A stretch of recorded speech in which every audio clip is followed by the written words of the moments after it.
Why shouldn't you fear change? It seems like such a counterintuitive question, doesn't it? Our entire lives feel like an effort to find solid ground, to build something permanent and safe in a world that feels anything but. Part 1. This fear of change isn't some abstract concept. It's a deeply personal, everyday experience. For those of us navigating that core stretch of adult life, it can feel like the ground is constantly shifting beneath our feet. It's the anxiety that comes with a career pivot, wondering if we've made the right choice. It's the bittersweet ache of watching our children grow up and need us less, marking the end of an era. It's looking in the mirror and seeing the first gray hairs or new lines, tangible proof that time is moving forward, whether we like it or not. It's the way relationships evolve, sometimes growing apart, leaving us nostalgic for how things used to be. We are wired to seek stability, yet we find ourselves in a world defined by its constant, relentless, and often unpredictable changes. This fundamental conflict, this friction between our desire for permanence and the reality of a world in flux, is one of the oldest human struggles. And for thousands of years, the wisdom of Buddhism has offered a profound perspective on it. This isn't about a religious belief, but about a lens, a way of seeing the world more clearly. Over the next 3 parts, we're going to explore this ancient lesson on impermanence, not to simply endure change, but to learn how to dance with it, and in doing so, to transform our fear into a source of peace, resilience, and even joy. 2. Begin to understand our relationship with change. We first have to understand the foundational principle the Buddha identified as a universal law of nature.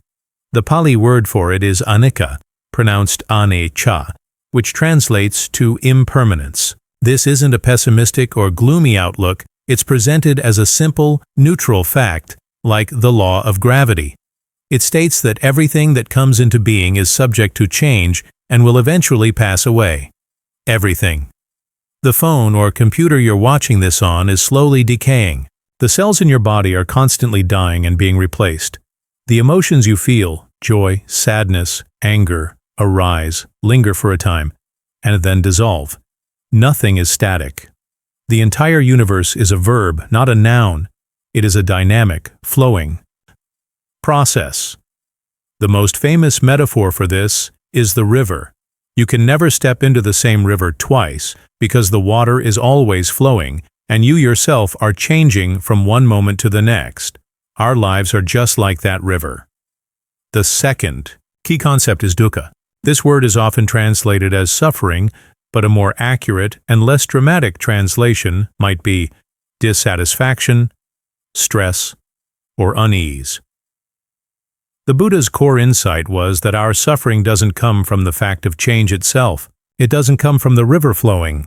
It comes from our resistance to the fact that the river is flowing. It's the stress we feel when we try to build a permanent dam in the middle of that river, trying to stop the inevitable flow of life. From this, we can deduce the central argument. Our fear of change is a symptom of a deeper conflict, a kind of war we are waging against the very nature of reality. Our minds instinctively crave security, predictability, and permanence. The universe, by its very nature, offers none of those things. This fundamental mismatch between our desire and the way things actually are creates a constant state of friction, of dukkha.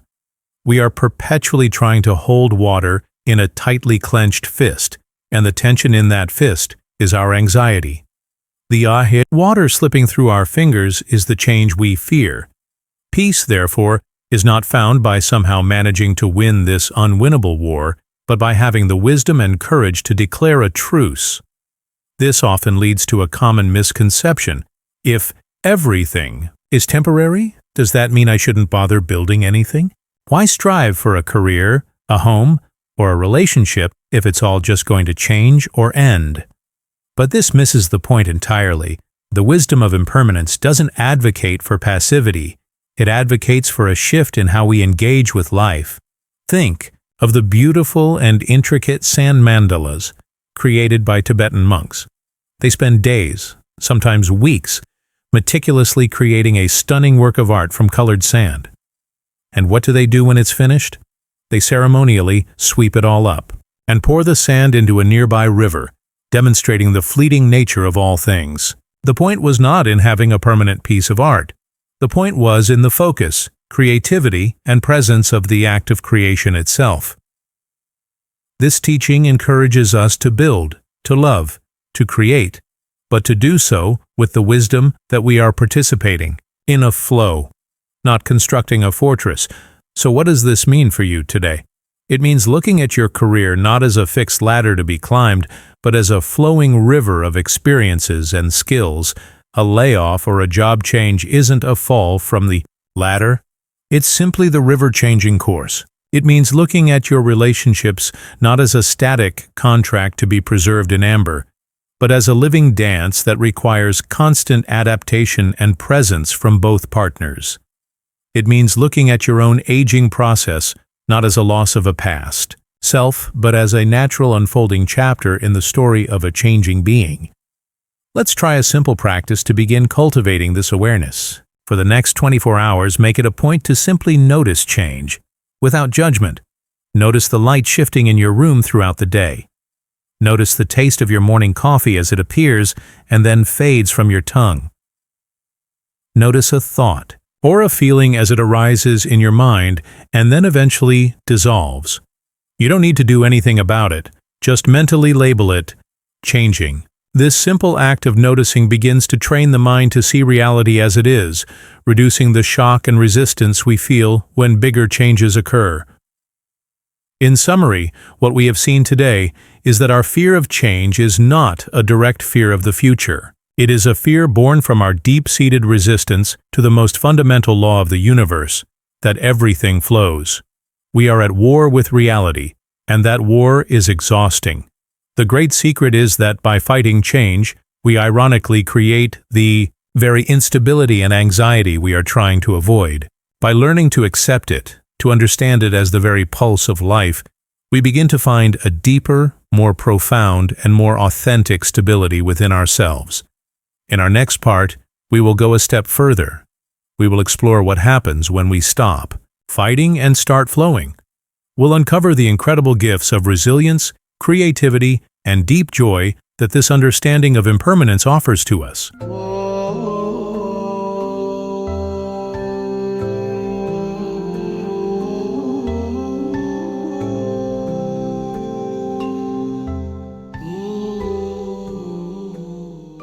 Part 2. In our last conversation, we laid the groundwork for understanding our fear of change. We saw that this fear stems from a kind of war we wage against reality, a deep-seated resistance to the universal law of impermanence, or Anicca. We are constantly trying to build permanent structures on ever-shifting ground, and the stress and anxiety from that futile effort is what we call suffering. This naturally leads to the next question. If change is inevitable, if the waves are always going to keep coming, is our only option to brace ourselves and endure it? Or is it possible that change can become our greatest teacher and perhaps even our most powerful ally?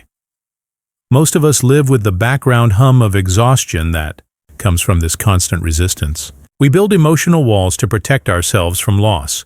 We create rigid plans to guard against uncertainty, and we cling to identities to feel a sense of stability.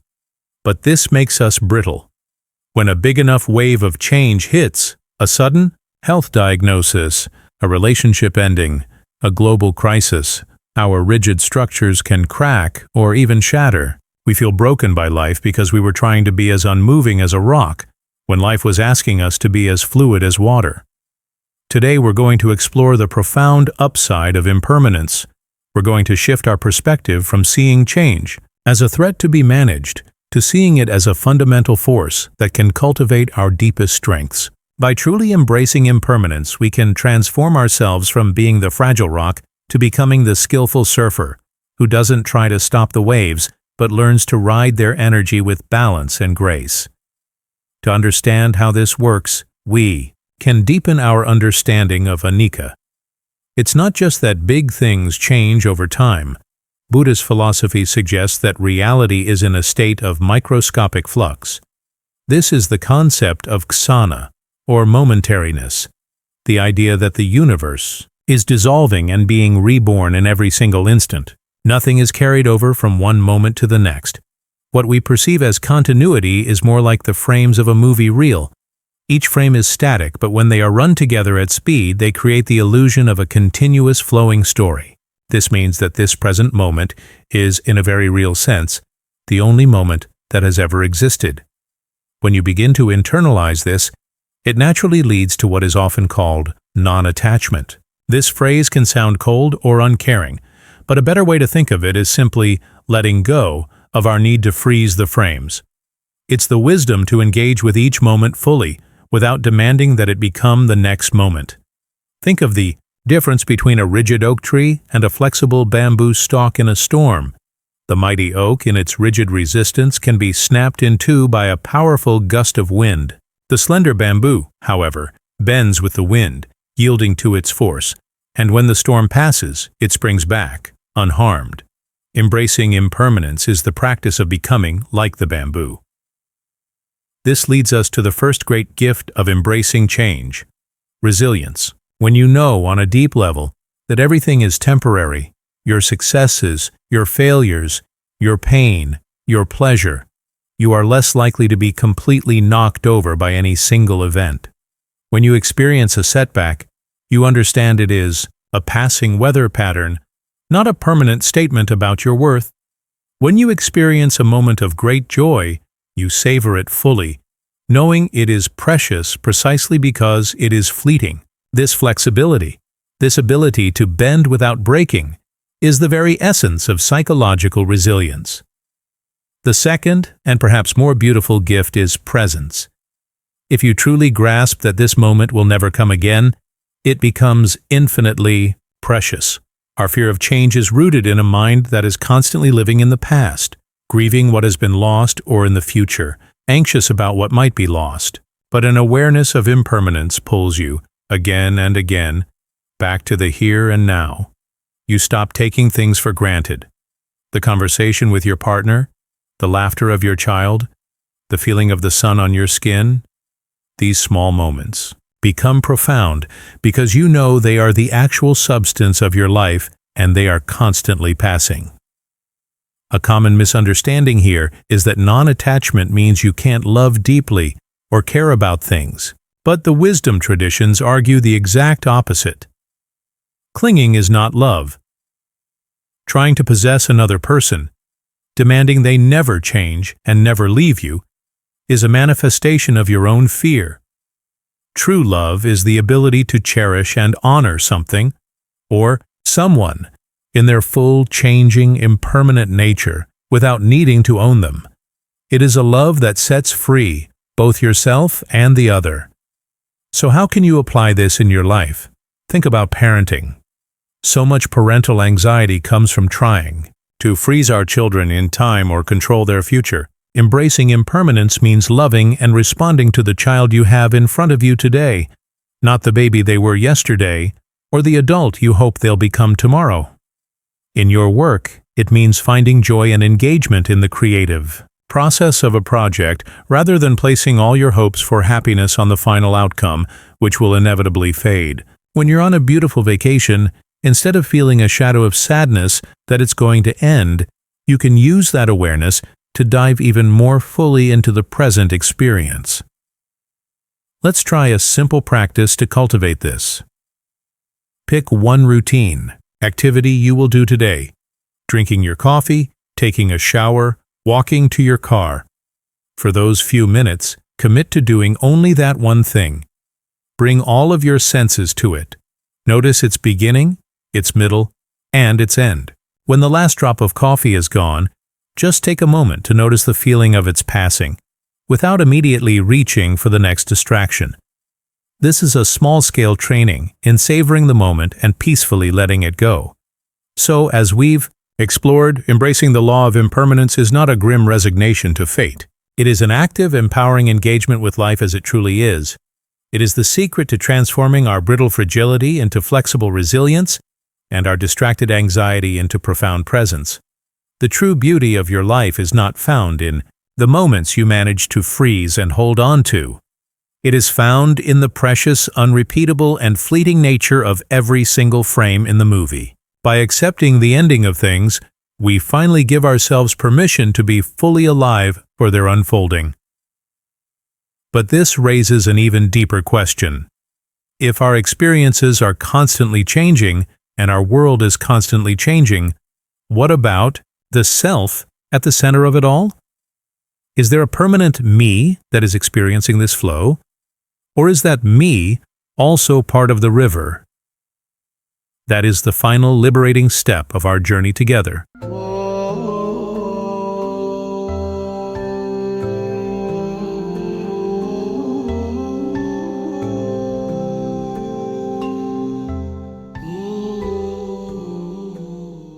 Part 3, we have now reached the heart of our exploration into the fear of change. In Part 1, we identified the problem. Our fear comes from a subconscious war we wage against the reality of impermanence. In Part 2, we discovered the solution. By shifting from resistance to acceptance, we cultivate resilience and presence, learning to surf the waves of life instead of being knocked over by them. Now we must face the most intimate and challenging aspect of this teaching. We've talked about external change in our jobs, our relationships, our bodies. But what about the very I that is experiencing it all? Is that me, a solid, unchanging rock in the middle of the river, or is it also part of the water? This question touches upon our deepest fear. The ultimate fear of change is the fear of our own dissolution. We can handle a job change, maybe even a relationship change, but the idea that our core identity, our very self, could be impermanent is terrifying. This is what fuels an identity crisis. When you retire from a long career, you ask, "Who am I without my job title?" When your children leave home, you wonder, "Who am I if not a full-time parent?" We cling so tightly to these labels because we believe they are who we are, and we fear that without them, we will be nothing. Today, we will explore the most liberating and perhaps most radical teaching in all of Buddhism, one that offers a final, definitive answer to the fear of change. It is the teaching of anatta, or not self, and it reveals that our fear is based on a fundamental case of mistaken identity. The connection between impermanence, Anicca, and not self, anatta, is direct and logical. If everything in the universe is in a constant state of flux, why would our self be the one exception? The Buddha invited people to investigate for themselves. He broke down what we call a self into 5 components, or aggregates: our physical body, our feelings, our perceptions, our thoughts and mental habits, and our moment-to-moment consciousness. He then asked, "Is any of this permanent? Is your body the same as it was 10 years ago? No. Do your feelings last forever? No. Are your thoughts constant and unchanging? Absolutely not. If all the parts that make up the self are impermanent, how can the self that they constitute be permanent?" The conclusion is that it can't. The self is not a solid, unchanging noun. It is a dynamic, flowing verb. A wonderful metaphor for this is a whirlpool in a river. A whirlpool has a recognizable shape and form. You can point to it and say, "There is a whirlpool." But what is it made of? It is made of nothing but constantly moving water. There is no solid whirlpoolness inside it. The water that constitutes it is changing in every single microsecond. The self is just like that. It's a pattern, a process, that for a time has a recognizable form, but it is made of nothing other than the constantly changing flow of life, of thoughts, feelings, and sensations. The most beautiful metaphor of all might be the sandcastle.